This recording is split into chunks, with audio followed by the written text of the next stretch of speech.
Down, down, down. Down, down, down. Boys want to do that. Oh, how appropriate. It's eye of the tiger too. Wasn't in front of you, though.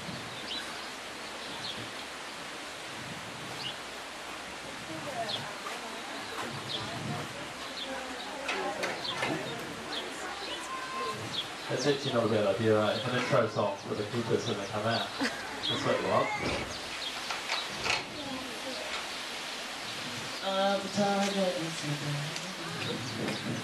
I'll stop now. I'll stop. Put in my keys. Look at that. Hey guys, I'm just going to sneak through here. Cheers.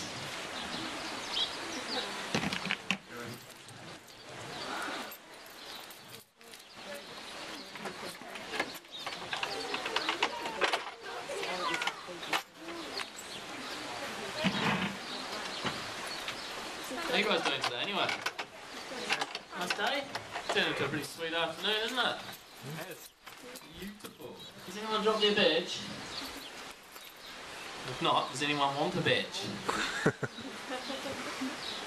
Have you got a badge? No. Do you want a badge? Yes? There you go. Oh well. Sorry, I don't have any more. It's terribly unfair of me, isn't it? There you go. Hey guys, lovely to see you all. Welcome to the Wellington Zoo. My name is Paul, and here we've got two of probably our most spectacular animals here at the zoo. We've got our two pretty wonderful Sumatran tigers, and we've got in front of you right now is Rokan, and he's our male. He's the son. He's 16 years of age, so he's not a young son. He's just a middle-aged fella who's still living at home with his mum, which is fine by me. I'm not going to judge him at all. Because his mum is a pretty cool chick as well, and she's just hanging up to the right here. And her name is Shuntik, and she's actually quite an old girl now. She's 20 years of age, and is pretty old. Just pretty old for a big cat in a zoo. Obviously very old for a wild tiger. They probably wouldn't get to this age, but even in the zoo, 20 is a pretty solid age. But she's in very good nick, and hopefully we'll see her get up as well, if she's brave enough to come down here and compete with her son for the food. So what I've got to do today is I'm going to tell you about our two pretty wonderful cats here. I'm going to tell you about what I think is awesome about them, and about how everything they've got, they is specially designed for where they live, and how without the forests and where they live being as it is, how it's completely wasted on them, and they're not going to do very well, and how you guys can all help them survive out in the wild. It's really easy and nothing at all to be scared of, so don't be nervous. And while I'm doing that, yep, scurry away, Sean. Scurry away. The reason she's doing that is because he's a rat bag, and he really does like to sneak up on her and give her a real fright sometimes. He just can't help himself. He'll wait till she's not watching, and she's nice and relaxed. He'll know it too. He'll pick up on that and sneak up behind her and give her an ankle tap, and she spins around and yells at him. It's all very fiery, so she's just making sure she gets to the cave before he has a chance to give her a fright. So anyway, what was I saying? Yeah, while I'm talking about all that, I'm going to be doing a little bit of hand feeding with Rokan, getting him up nice and close, and showing you all the cool bits which make him up. And on cue, here he is. Hey, handsome mate. Hey. Look at that! Wow. Can you see the big paws? Can you see that? Now Rokan, like I said, is a 16-year-old male Sumatran tiger, and he's as big as he's going to get. He's as big as Sumatran tigers get, and he's most certainly big enough for me. But he's actually not the biggest tiger. He's not as big as far as tigers goes. He's actually quite small. Does anyone want to have a guess or think they might know how heavy he is? What do you reckon? Anybody have an opinion? Look at those. Oh my goodness. I'm serious. What do you think? 120. Jeez, don't even bother anyone else. 120. Boom. Knocked it out. Yep, she's he weighs between 110 and 120 kilos depending on the time of the year. So he's a pretty big boy, but as far as tigers go, there are a few different subspecies. There are 5 in fact, and Sumatrans are the smallest of all of them. So they live in Sumatra, which is of course an island, which is part of Indonesia, and there are other types of tiger dotted around the mainland of Asia and up into Europe. So the biggest kind of tiger is does anyone know? Do you guys know any other types of tiger? Siberians, yep, that's the biggest. Yeah.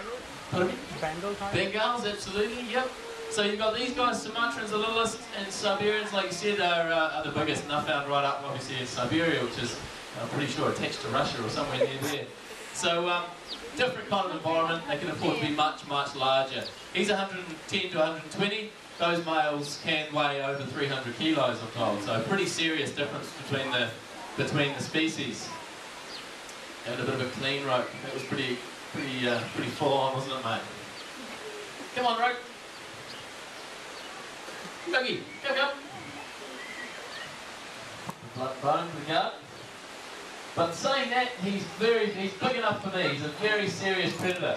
And as far as Asia goes, these guys are the top predators. There's nothing that worries the tiger apart from people. And so they're the lion of Asia. So obviously Africa has the lion, which dominates pretty much any animal. The only thing that these guys won't bother in their wild range would be elephants and probably rhino. But everything else is most certainly on the menu for these guys. Very, very capable predators.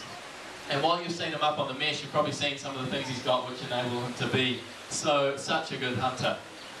So I mean, something you see automatically when you look at a tiger is what? What can you see? It's straight away. It's just super obvious. What do you think? Stripes. Can't lose that. Easy. Yeah, stripes are we all know that tigers always have stripes since we're very young. It's very obvious and clear, but they've got them for a very good reason. It's all about blending in for these guys. It's all about camouflage and going unnoticed. So we'll see if we can get Rokan up again, because this is just a bit tiring, isn't it, Roki? Getting up and sitting down and sitting up. Roke, come on, Roke, wake up. I think not. Rokan, come on. You got a hard case, man. Come on. I love the attitude. He knows exactly what I like. And he knows he's just a typical cat, I suppose, at the end of the day. So that camouflage is particularly important for tigers, because if they don't have that, then they're going to stand out like a bit of a sore thumb. If you think about his environment, it's very dense forest. Those stripes are going to help break up his shape. So when he's sneaking up on an animal, and if they hear him, if they spin around and have a bit of a look, they may not be able to pick out his shape, because he's got all those lovely stripes breaking up his shape, which is going to be enormously useful when you're alone. He's not going to be living with his mum. He's not going to be hunting with his mates or his siblings. He's got to be doing it all by himself. So he's got to have all of those things to help him be successful. So the camouflage is a massive part of that. The fact that he's so small is also useful. We talked a bit about the size difference between him and Siberian tigers. Indonesia, Southeast Asia, it's a really warm, tropical environment, and the forests where they live are quite close and quite dense. So if he was much larger than what he is, he would be making quite a bit of racket as he moves around the forest. But he's a nice compact animal, so he can move along without too much bother. And then of course when it comes to the business end, he's got all of those pretty awesome tools like all cats do to help him finish the job. He's got a pretty impressive set of claws, which you might have seen when he was up on the mesh, and then a pretty impressive set of teeth as well. And his distant relatives, the lions, are having a bit of a roar at the moment. That's a wicked sound, eh? So I'll show you a bit of a diagram, a bit of a model of their jaws, which just give you an idea of the teeth and what they're capable of. So this is from a Siberian tiger, so it's a little bit larger than what he's got, but essentially it's the same thing. So he's got a few different types of teeth there, but the one that dominates, obviously, the scene is the canine teeth, which are the big pointy ones at the front. And those are so sensitive, they can actually feel their way into an animal as he's biting. So they're going to be able to know where he's biting and work their way into a really good spot to be able to kill the animal quickly. Because if he's... Yeah, little nerve endings on the teeth, which they can feel their way into the spine and have a really effective kill. Because if he's hunting sun bears, which they do quite a lot in Indonesia, the sun bears are very capable little animals and will more than will do quite a bit of damage if given a chance. So the tigers have got to be on their game and have quite a quick kill to not be injured themselves, so that's really important. They're super good at what they do. A whole lot of claws and a whole lot of really big teeth are going to make that quite easy for them.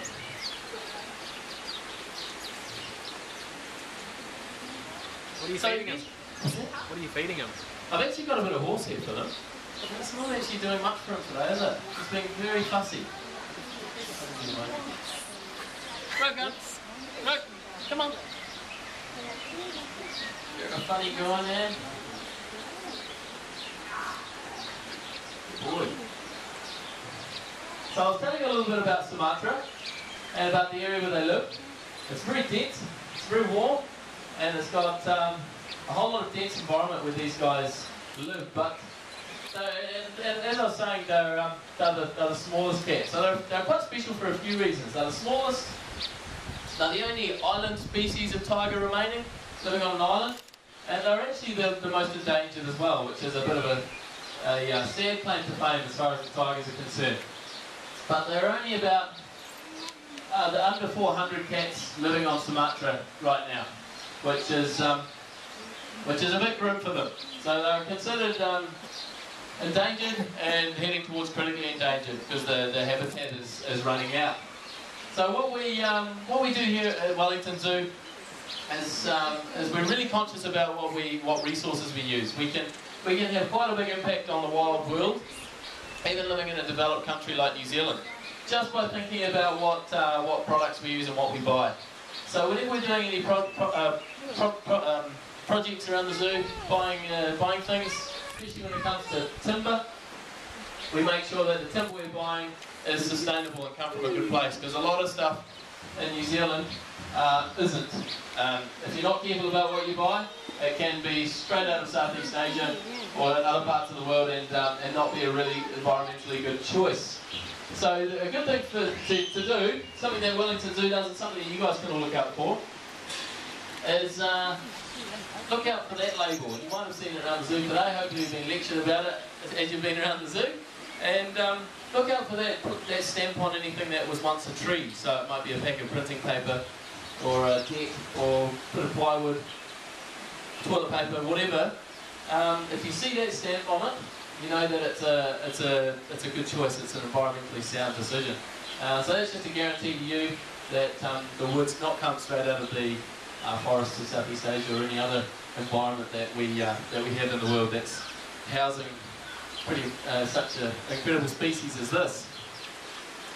So it doesn't cost anything extra. It's just being a little bit more aware of what you're buying and spending your money on. So keep an eye out for that, and I'm sure his cousins out there in the wild would really, really appreciate it.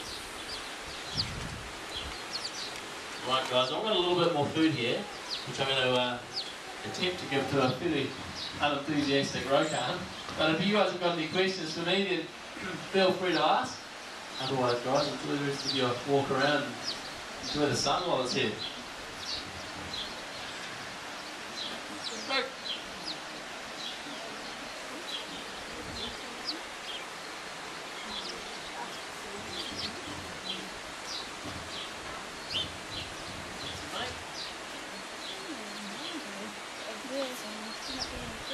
So this is actually quite useful for us too. I mean, it's nice to be able to see all of them. When, as zookeepers, you know, our job is to take very best care of the animals here.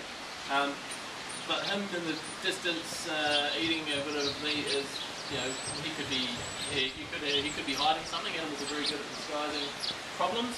So to be able to get him up nice and close and to even get him to go up on the mesh like that is a really useful way for us to be able to make sure he's a good man. Nothing hidden, no abscesses or cuts or sore feet, anything that we should probably know. So pretty useful.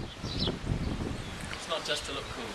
Does the other one ever come out here? Like, you know, so you could Shuntic, not for the talk. He tends to dominate it. Okay. He's a bit of a punk. Yeah, right. Yeah. She tried to come over the other day, and because he was sitting down here, she thought she might sneak in. As soon as she did, he went, ugh, and got himself up just so that she couldn't.